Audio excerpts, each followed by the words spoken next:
네, 오늘 저는 함께 봉독한 말씀을 통해서 우리는 1m의 직선을 못 그리는 존재입니다라는 제목으로 주님의 말씀 나누고자 합니다. 제가 영상 하나 준비했는데요. 함께 보면 좋겠습니다. 차로 이탈 방지 보조는 주행 중 차로를 이탈하지 않도록 도와줍니다. 차로 주행 보조 버튼을 길게 눌러 켜고 끌 수 있습니다. 혹시 차에 일정 속도 이런 거 이상에서 보신 적 방향 있으세요? 지시등을 켜지 이런 않고 버튼? 차로 네. 이탈이 감지되면 자동으로 조향을 보조하여 차로를 이탈하지 않도록 도와줍니다. 차로 유지 보조는 차로 다른 중앙을 유지 보조 유지하며 장치가 주행하도록 도와주는 있습니다. 기능입니다. 차로 주행 보조 버튼을 눌러 기능을 켜고 끌 수 있습니다. 혹시 이것도 있으신 또 분들이 있나요? 네. 차선을 인식하면 클러스터의 차로 유지 보조 표시 등이 초록색으로 변경됩니다.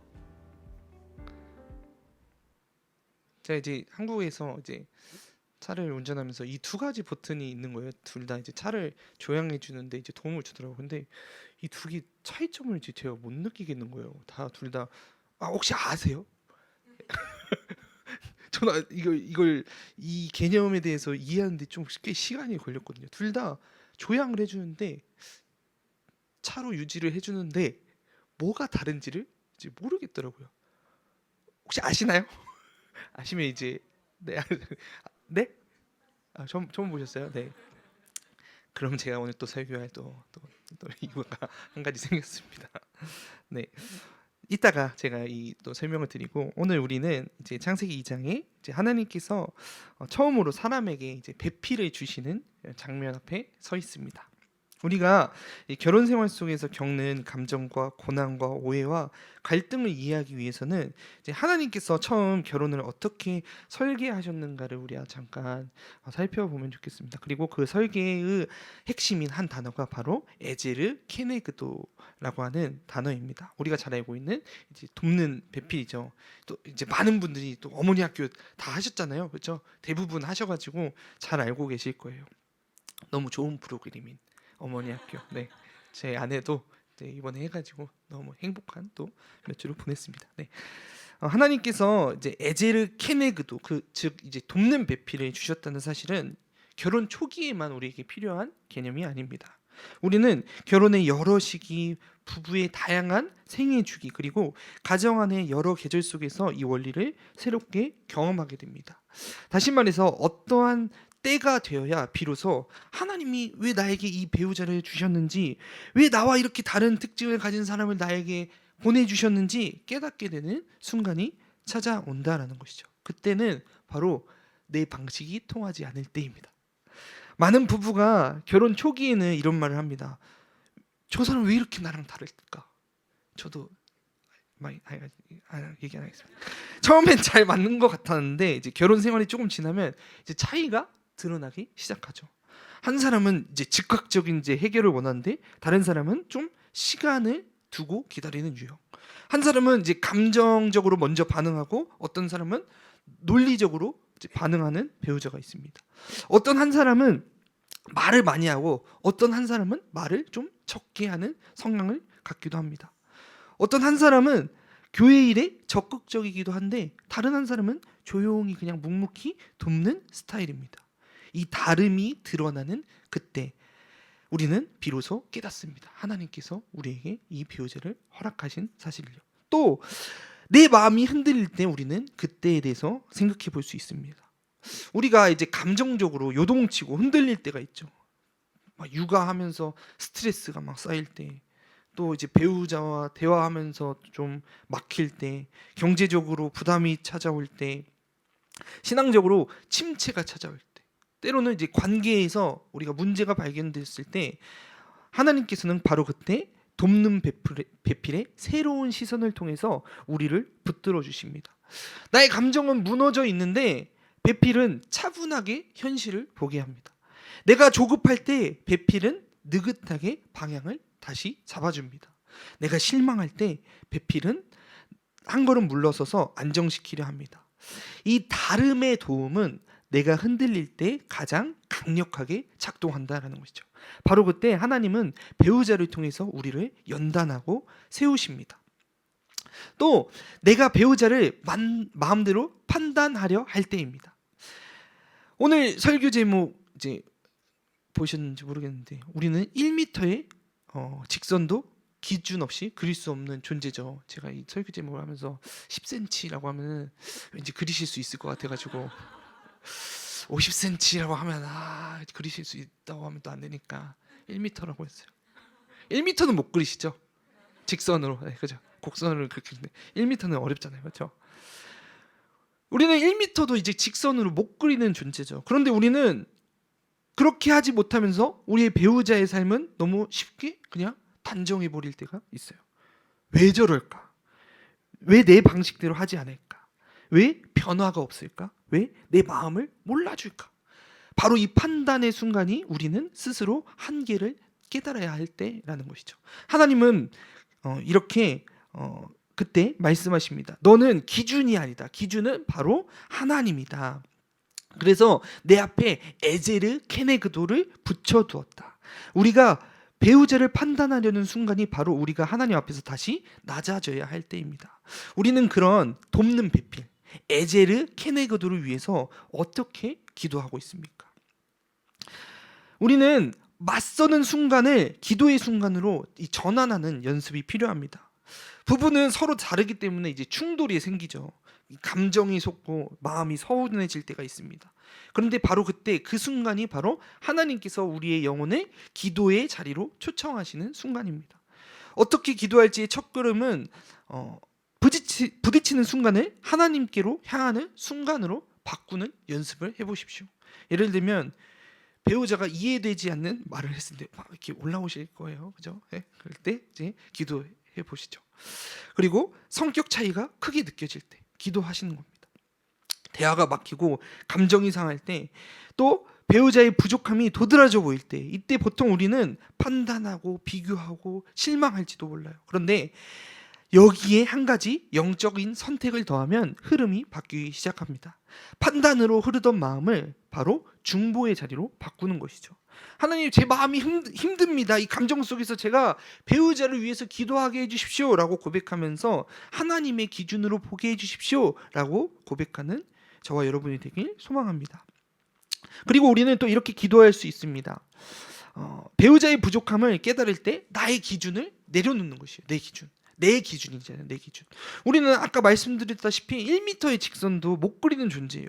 그런데 부부 관계에서는 우리가 쉽게 배우자의 인생을 그어버린다는 것이죠. 왜 저런 생각을 할까? 왜 저럴까? 왜 내가 말하는 걸 못 알아들을까? 이 판단은 문제를 해결하지 못합니다. 오히려 더 멀어지게 만든다는 것이죠. 그러므로 두 번째 실행은 이것입니다. 내 기준을 기준으로 삼지 않는다는 것. 배우자를 판단하기 전에 하나님 앞에서 이렇게 고백하는 것입니다. 하나님, 제가 기준이 아니라는 사실을 인정합니다. 배우자를 보정해 주실 분은 바로 주님이십니다. 저는 비교하는 자가 아니라 중보하는 자가 되게 하여 주십시오. 이 고백이 들어갈 때 우리의 기도의 방향이 바뀌게 된다는 것이죠. 또 우리는 배우자의 강점과 약점을 조금 분리해서 기도해 보면 좋겠습니다. 많은 아내 또는 혹은 남편들이 배우자를 바라볼 때 이제 전체 패키지로 봐요. 이제 묶어서 이제 보죠. 강점이 약점을 가려버리고 약점이 강점을 지워버립니다. 좋은 점도 있잖아요, 그렇죠? 약한 점도 있지만. 예. 그러나 성경적 기도는 배우자의 겉모습만 보고 단정하는 것이 아니라 그 속에서 하나님께서 회복시키길 원하는 속사람을 따로 바라보는 눈을 갖는 것입니다. 고린도후서 4장 16절은 이렇게 말합니다. 함께 읽어볼까요? 고린도후서 4장 16절, 제가 PPT 만들어놨는데 그 PPT 없어요? 제가 읽어드릴게요. 그러므로 우리는 낙심하지 않습니다. 우리의 겉사람은 쇠할지라도 우리의 속사람은 날마다 새로워지고 있습니다. 예, 저기 밑에 있죠. 배우자의 강점은 감사 제목이 되고 배우자의 약점은 기도 제목이 될 거예요. 자, 다음 한번 보여주시겠어요? 네, 이렇게 강점은 감사로, 또 약점은 우리가 기도하고 또 중보할 수 있는 그렇게 살아가는 우리가 되면 좋겠습니다. 우리의 배우자를 보면서 성실함과 또 책임감과 가족에 대한 그 사랑하는 마음을 강점으로 보고, 하나님, 남편에 주어진 감정을 지켜주시고 더 선하게 사용하여 주십시오라고 감사의 기도를 드리고, 약점이 보인다면 하나님, 이 부분을 제가 바꾸려고 하지 않겠습니다. 주님께서 다루시고 치유하여 주시고 성장시켜 주십시오라고 기도해 보시는 거예요. 다음으로는 매일 1분이라도 우리 배우자의 이름을 불러서 기도하는 겁니다. 기도는 복잡하지 않아야 지속됩니다. 그러므로 우리가 실천하기 가장 쉬운 방법 중 하나가 배우자의 이름을 부르면서 1분만 기도해 보는 거예요. 아침에 일어나면서, 집안일을 하면서, 또 교회에 오기 전, 잠들기 전에. 짧아도 좋고 길지 않아도 괜찮습니다. 이 내용이 깊지 않아도 괜찮습니다. 중요한 것은 남편의 이름을, 사랑하는 배우자의 이름을 하나님의 보좌 앞에 올리는 것입니다. 하나님이 그 이름을 들으실 때 성령님께서는 이미 일하고 계신 것입니다. 오늘 창세기에서 하나님께서는 반복적으로 보시기에 좋았더라라고 말씀하시다가 단 한 번 2장 18절에 하나님이 직접 좋지 않다라고 고백하신 장면이 나옵니다. 사람이 혼자 있는 것이 보기 좋지 아니하니. 놀라운 사실은 이 말씀은 세상에 죄가 들어오기 전이라는 것이죠. 아담은 하나님과 깊은 교제를 누리고 있을 때였습니다. 그는 일도 있었고 에덴 동산에서 목적도 있었습니다. 주어진 사명도 있었습니다. 영적으로나 정서적으로나 빈곤한 상태가 아니었습니다. 그런데 하나님은 아담을 보시면서 이대로는 안 된다라고 말씀하셨어요. 왜일까요? 아담은 완전해 보였지만 하나님의 뜻을 이루며 살아가는 데 있어서 자신만의 균형을 유지할 수 없는 존재였기 때문입니다. 다른 시선이 필요했고, 다른 사고방식이 필요했고, 다른 감정 구조가 필요했습니다. 즉 사람은 누군가의 대칭을 필요로 하는 존재라는 것입니다. 여기서 하나님께서는 아담에게 도우미를 만들겠다고 하십니다. 근데 이 돕는 히브리어 단어는 에제르는 우리가 생각하는 단순한 조력자가 아니라 구약 성경에서 대부분 하나님 자신을 가리킬 때 사용했던 단어가 바로 이 에제르입니다. 한번 PPT 보여주시겠어요? 말씀? 시편 121편 1절에 내가 산을 향하여 눈을 든다. 나의 도움이 어디서 오는가? 이 도움에 사용된 단어가 바로 에제르입니다. 내가 산을 향하여, 모르시나요? 아시죠? 네. 그리고 신명기 33장 7절에 보면요, 원수들을 대항해 그의 도움이 되어 주십시오라고 고백할 때도 쓰인 단어가 이 에제르입니다. 에제르, 도움이 되어 주십시오. 바로 하나님을 향하여서 쓰인 단어가 바로 이 에제르라는 것이죠. 그러므로 하나님이 아담에게 에제르를 주셨다는 것은 아담에게 부족한 능력과 지혜와 안정과 균형을 공급하는 강력한 도움, 생명을 살리는 도움을 주셨다는 것이죠. 그것이 누구라고요? 바로 돕는 배필이라는 것이죠.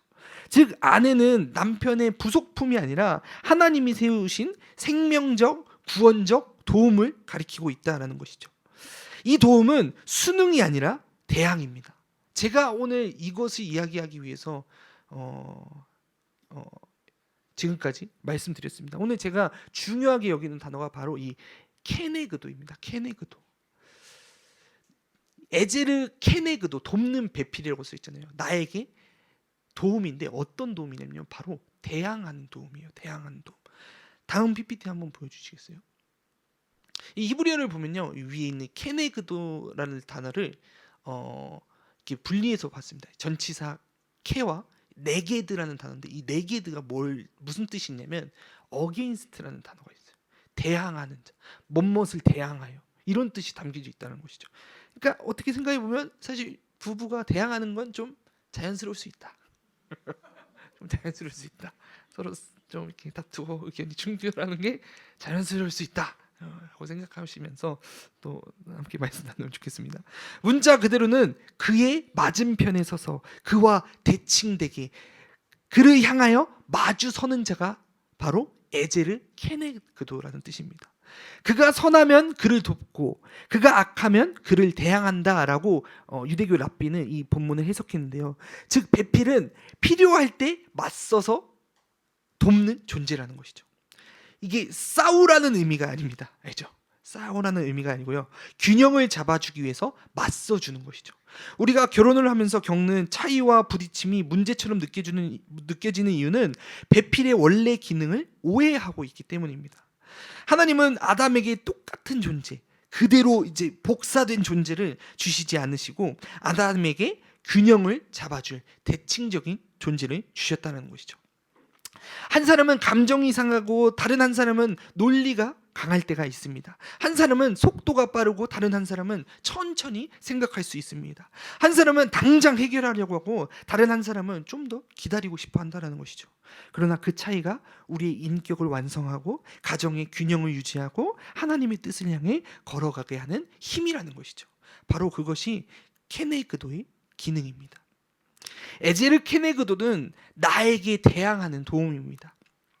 남편과 나의 차이가, 아내와 나의 차이가 이 사람 왜 이래? 이것이 아니라 이 차이 덕분에 내가 균형 잡히는구나로 인식을 변화할 때 기도의 질이 달라집니다.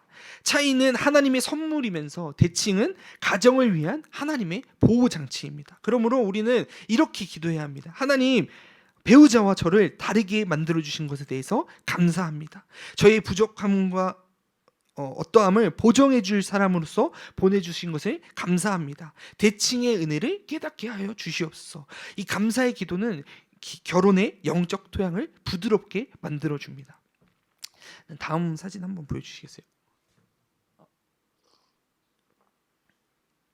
잘 안 보이네요. 네, 저희가 이제 음식물 먹잖아요. 음식물 먹을 때 이제 저작을 해요. 이제 음식물 막 이렇게 씹는데 이때 이제 구강 내에서 근육이 어떠한 일을 하면은 이 볼에 있는 협근이 음식물을 이제 밀어줍니다.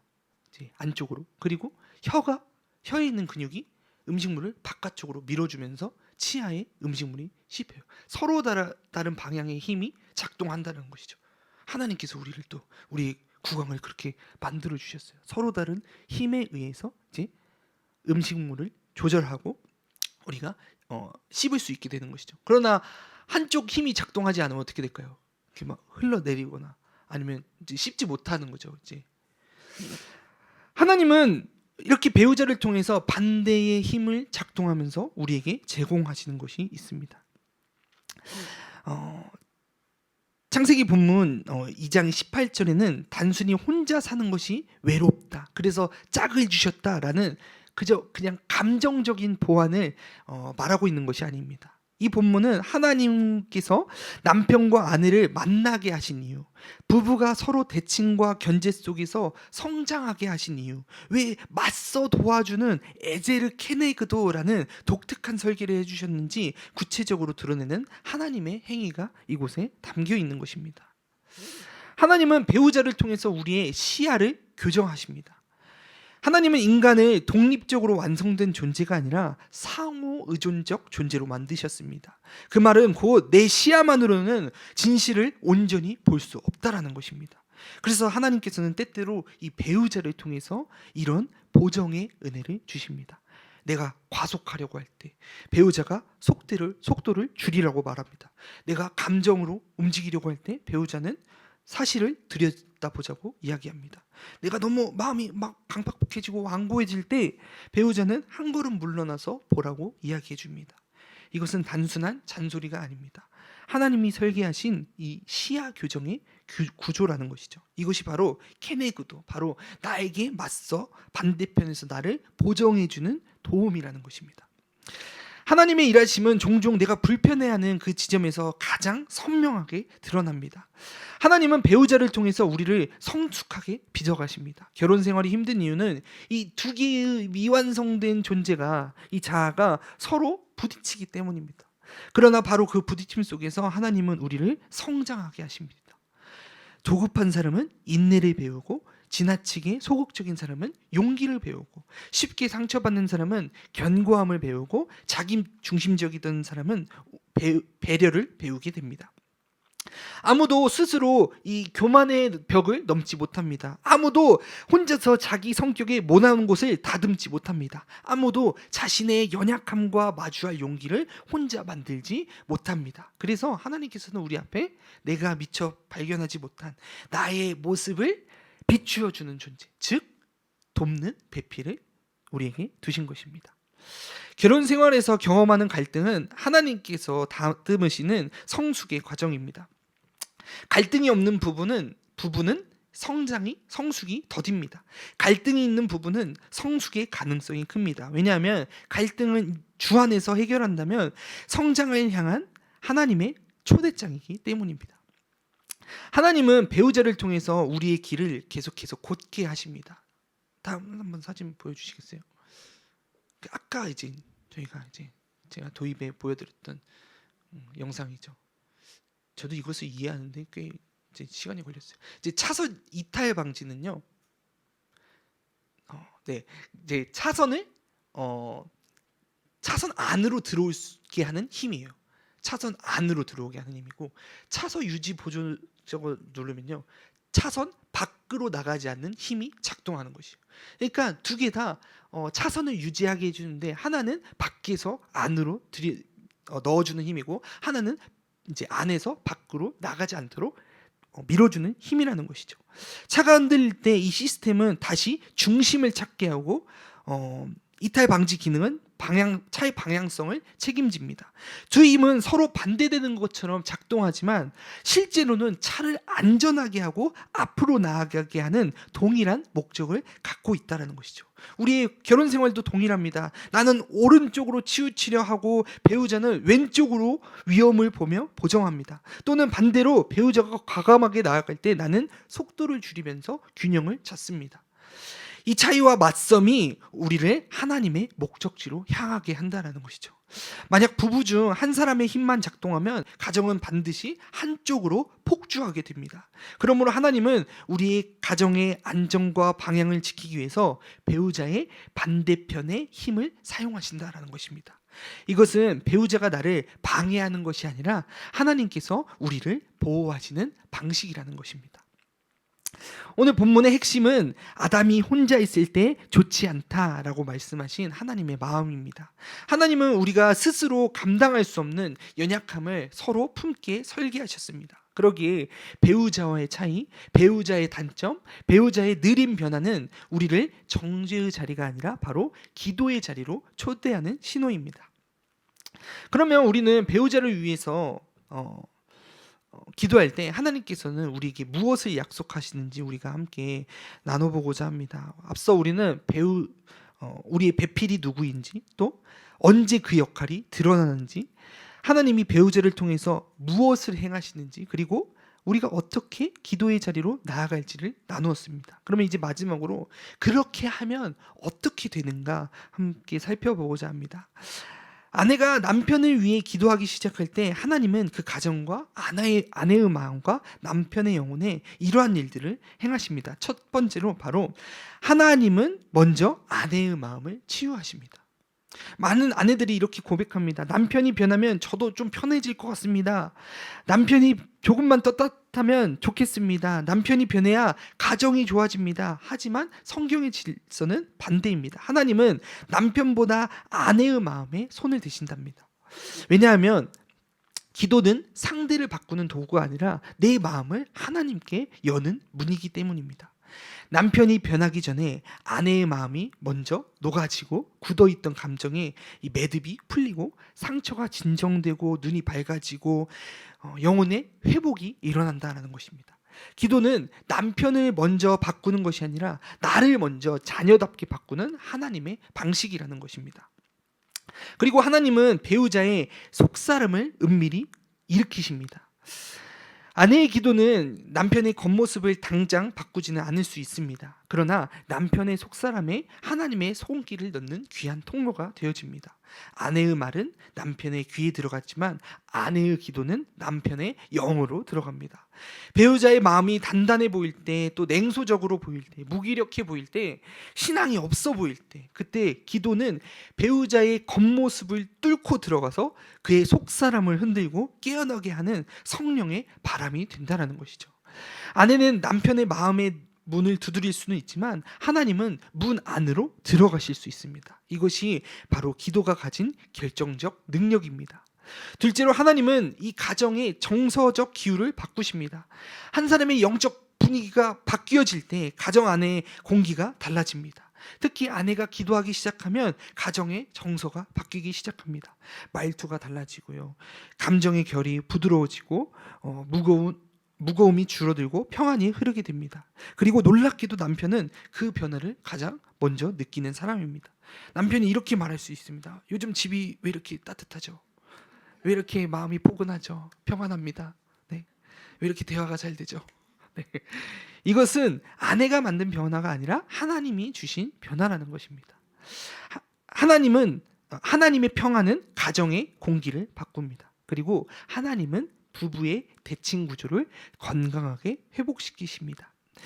기도하는 아내는 남편과의 차이를 원망하는 대신에 그 차이를 다시 은혜의 대칭으로 받아들일 수 있게 됩니다. 그러면 부부는 이렇게 회복됩니다. 경쟁에서 협력으로, 비판에서 보완으로, 감정 대 감정에서 영성 대 영성으로, 상처 대 상처에서 중보 대 치유로 이렇게 에제르 케네그도의 원래 의미 속에서 관계가 다시 살아나게 된다는 것입니다. 맞서는 것처럼 보이지만 실제로 서로를 살리는 힘, 이러한 대칭 구조가 다시 작동하면 가정은 안정됩니다. 자녀들은 안전합니다. 부부 사이에 흐르는 긴장이 잦아듭니다. 셋째로 하나님은 기도하는 아내를 통해서 남편을 보호하십니다. 남편은 밖에서 싸우고 아내는 안에서 기도합니다. 그때 하나님은 남편을 영적으로 보호받는 사람으로 세우십니다. 직장에서, 인간관계에서, 유혹 속에서 기도는 남편을 덮는 하나님의 방패가 되어진다는 것입니다. 아내의 기도는 남편을 향해서 이렇게 작동합니다. 실수에서 건져내고, 유혹에서 멈추게 하고, 마음의 어둠을 밝히고, 길을 잃지 않게 하고, 중심을 붙들어주는 기도가 작동한다는 것이죠. 이것은 아내가 가정에서 누릴 수 있는 가장 큰 영광스러운 자리인 바로 하나님과 교제하는 기도의 자리입니다. 마지막으로 하나님은 아내의 영혼을 가장 아름다운 모습으로 빚어냅니다. 기도하는 아내는 남편보다 먼저 변화를 겪는 사람입니다. 기도는 여자의 얼굴을 고치지는 않지만 영혼의 표정을 고쳐줍니다. 기도는 여자의 삶을 바꾸지는 않지만 여자의 내면에 성령의 향기로 가득 채워줍니다. 그리고 이것이 최종적으로 가정 전체를 변화시키는 힘이 되어준다라는 것입니다. 성경은 이렇게 증언합니다. 베드로전서 3장 4절의 말씀입니다. 네, 한번 보여주시겠어요? 베드로전서 뒤에 또 있을 겁니다. 없나요? 네, 제가 읽어드리겠습니다. 오히려 마음에 숨은 사람을 온유하고 고요한 심령에 썩지 않을 것으로 단장하십시오. 이것은 하나님 앞에서 아주 귀한 일입니다. 남편을 위해 기도하는 아내는 조용히 그러나 가장 강하게 가정을 세우는 사람입니다. 결론 맺겠습니다. 우리는 오늘 창세기에서 말하는 에제르 케네그도 바로 돕는 배필, 그러나 단순한 돕는 자가 아니라 대항하며 맞서서 균형을 잡아주는 존재라는 의미에 대해서 함께 나누었습니다. 우리는 살아가면서 배우자와의 관계 속에서 수없이 부딪히고 다르고 서로 다른 방식이 이해되지 않을 때가 많습니다. 누군가 이렇게 얘기했죠. 결혼은 비슷한 사람끼리 해야 돼. 하지만 성경은 말합니다. 결혼은 서로 달라야 서로를 살린다. 그래서 하나님은 케네그도, 즉 마주서서 대항하는 배필을 우리에게 주셨습니다. 그리고 이 아름다운 대칭 구조가 무너지지 않게 붙드시는 하나님의 방식이 있으니 바로 아내의 기도입니다. 남편이 변해서 가정이 살아나는 것이 아니라 아내가 기도하기 시작할 때 하나님이 움직이기 시작하십니다. 아내가 남편을 바꾸는 것이 아니라 아내의 기도를 들으신 하나님께서 남편의 속사람을 일으키시는 것입니다. 기도는요 가장 확실한 길입니다. 때론 느리게 느껴질 때가 있어요. 하지만 가장 확실한 길입니다. 보이지 않지만 강력한 힘을 우리에게 제공합니다. 그렇게 우리의 생각을 우리 1m도 곱게 그릴 수 없는 존재라는 것을 인정하면서 하나님께 우리 가정을 의탁하면서 우리의 배우자를 의탁하면서 함께 기도하며 나아가면 좋겠습니다. 이 시간 함께 잠깐 찬양 한 곡 나누며 기도하겠습니다.